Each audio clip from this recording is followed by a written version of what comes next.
Okay, 5.9, connecting f prime, and f double prime.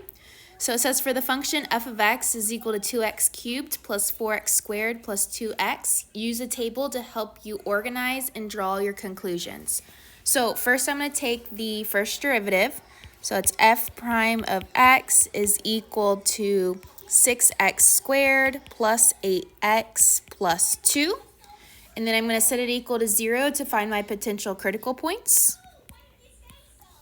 So when I do that, I can take out a GCF of 2, and I'm left with 3x squared plus 4x plus 1. And then I can factor what's left inside the parentheses, and when I do that, I am left with 3x plus 1 times x plus 1 equals 0, which means my potential critical points are going to be x is equal to negative 1/3 and x is equal to negative 1. Okay.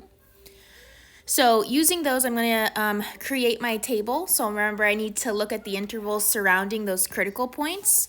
So I have negative infinity to negative 1, negative 1, negative 1 to negative 1/3, and then negative 1/3. And then lastly, negative 1/3 to positive infinity. So we know at those critical points, that is when f prime is equal to 0, because we just solved that out. And if I was to plug in numbers in each of these intervals, I'm looking to see if they're positive or negative. So if I was to plug in, let's say, negative 2 into my derivative, I would get a positive answer. Okay, then I would plug in a number between negative 1 and negative 1/3, and I would get a negative answer. And then plugging in a number between negative 1/3 and infinity, so like 1, I would get a positive answer. And again, what I'm doing is this. I'm saying, okay, 3 times 1 plus 1. Okay, well, that's 4. And then 1 plus 1. So positive and a positive give me a positive. Okay, now I'm going to find the second derivative. So I have f double prime of x is equal to, let's go back to the very first derivative. So that would be 12x plus 8 equals 0. Okay, and so I would set this equal to 0, and I would get 12x is equal to negative 8, so x is equal to negative 8 over 12, or simplify that to negative 2/3. Okay, remember, so that's my possible point of inflection. So then setting up my table, I'm going to do the intervals surrounding negative 2/3. So I have negative infinity to negative 2/3, negative 2/3, and then negative 2/3 to positive infinity. And again, if I plug in something between negative infinity to negative 2/3, so some negative number into here, I'm going to get a negative f double prime. And if I plug in, let's say, 1 in the interval from negative 2/3 to infinity, I'm going to get a positive number, because what I'm doing is 12 times 1 plus 8, which is positive. Okay, so now that I have my table done, it says, when is f both concave up and decreasing? So remember, concave up is when the second derivative is positive, and decreasing is when the first derivative is less than 0 or negative. Okay, so what we're looking at is the critical points in the point of inflection. So we're putting all of the values here onto this one giant table, and we're redoing our intervals. So I'm looking at, again, my critical points, negative 1 and negative 1/3, and my inflection point, negative 2/3, and I'm looking at intervals surrounding that. Okay, so I have negative infinity to negative 1, and then negative 1, -1 to -2/3, and then -2/3, -2/3 to -1/3,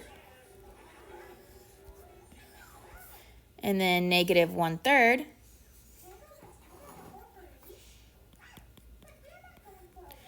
and then I have -1/3 to positive infinity.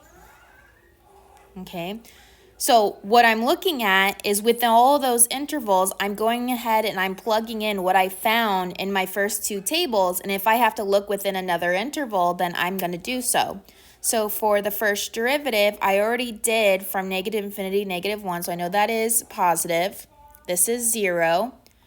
I'm going to have to check this one. So a number between -1 and -2/3, plug that into the derivative, and I get something that's negative.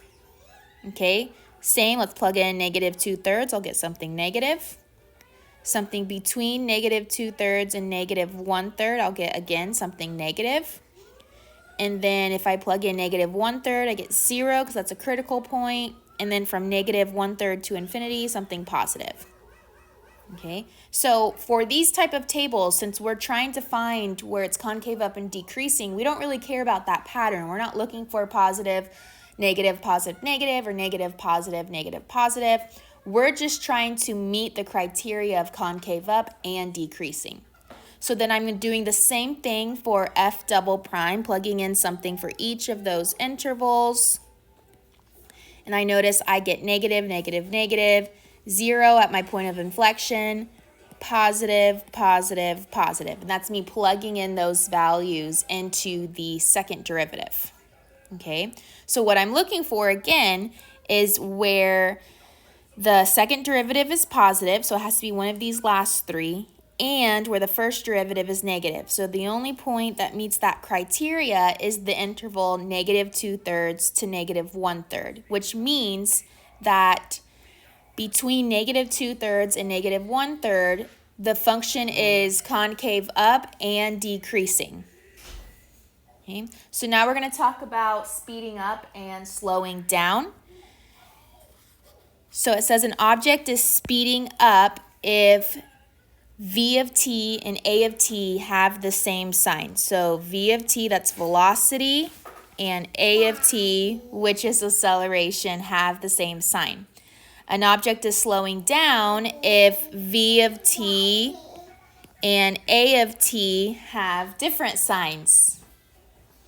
So looking at the example, we have a particle is moving along the x-axis with position function x of t is equal to 1/3 t cubed minus 4t squared plus 12t. Find the velocity and acceleration of the functions and then describe the motion of the particle. So what we're doing here is, since it wants velocity and acceleration, we are finding the first and second derivative, which really is just finding the critical points and points of inflection. So that's what we're going to do first. We're going to find velocity. So velocity is us taking the first derivative of the position function.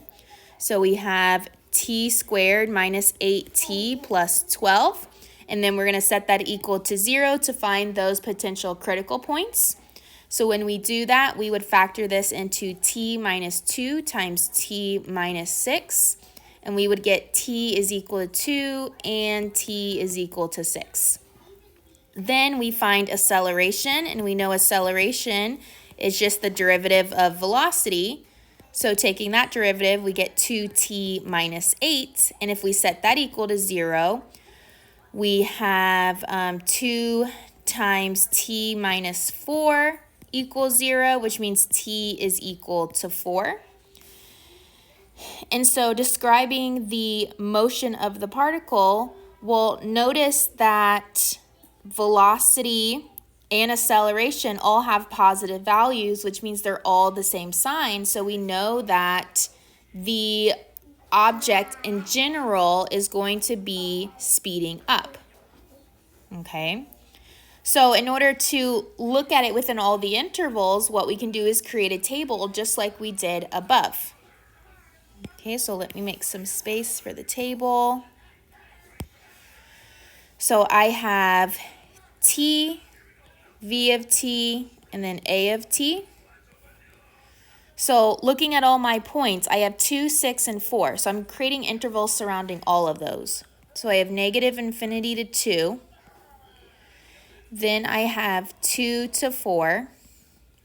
Then I have 4 to 6. And then I have 6 to infinity. Okay. Notice I'm not putting in those critical points or points of inflection because I'm only looking to see the motion of the particle, not specifically the critical points and the points of inflection. So looking at velocity first, okay, from negative infinity to 2, let's say I plug in 0. Okay, if I plug in 0, I'm going to get 0 minus 0 plus 12, so that's positive. Okay. From 2 to 4, I can plug in 3, so 3 squared is 9, 9 minus 24, and then that negative 24 and 12, so that's negative 12, 9 minus 12. Okay, so this is going to be negative. And then from 4 to 6, I can plug in 5, so that's negative 40 plus 12, so that's going to be negative 28, and then 25 minus 20 is going to be negative again. And then plugging in from 6 to infinity, I'm going to get let's say plug in 7. So that would be 49 minus 56 plus 12. So 49 and 12 would be 61. 61 minus 56, that's going to be positive. Okay, then we do the same thing for acceleration. So from negative infinity to 2, I can go ahead and plug in 0. If I plug in 0, I get 2 times 0 minus 8, so that's negative. Then I can plug in 3, so I get 2 times 3, which is 6. 6 minus 8, that's negative. I can then plug in 5, so 2 times 5 is 10. 10 minus 8 is positive. And then from 6 to infinity, I can plug in 7. 2 times 7 is 14. 14 minus 8 is positive, which means these are the ones where we have the same sign. Okay, so since they have the same sign, we know it's speeding up from 2 to 4 and 6 to infinity. And then the ones where they have different signs, we know they're slowing down. So the object is slowing down from negative infinity to 2 and 4 to 6. So let's look at the last example. It says, for the given function f, f prime, and f double prime do not change signs. A table of values for f of x is given in the table below. So we have values for x and values for f of x. So here it says, is f of x increasing or decreasing? Okay, so notice it says for the given function, we do not change signs. Okay, so if we do not change signs, that means if we were talking in terms of velocity and acceleration, we would know the object is always speeding up. And if the object is speeding up, this tells us that we know that f of x is increasing. Okay, we can also look at the values. We go 0 to 1, 1 to 2, 2 to 4, 3 to 7. That sounds like some type of positive slope. So we can say, yes, f of x is increasing. Okay, then it says, is f of x concave up or concave down? So if we were to plot these points, again, we would say, okay, maybe this is some type of linear function. So if I was to take the derivative and then take the second derivative, I would end up with most likely 0 because I'm ending up with a linear type function, and I can plot that here. So let's say 0, 1, 1, 2, 2, 4, 3, 7. So it's some type of function that looks like this, right? Not changing signs at all. So if I was to take that first derivative, it would just be a constant function, some type of constant function. And if I was to take the derivative again, it would be 0. So it's kind of hard to tell the concavity here. And so I would just say that if we were looking at specifically the rules. So up here where we said, okay, concave up meant the second derivative is positive, concave down means the second derivative is negative. It says it never changes signs, which means if it starts positive, it probably remains positive. So this is going to be concave up for the sake of the rules.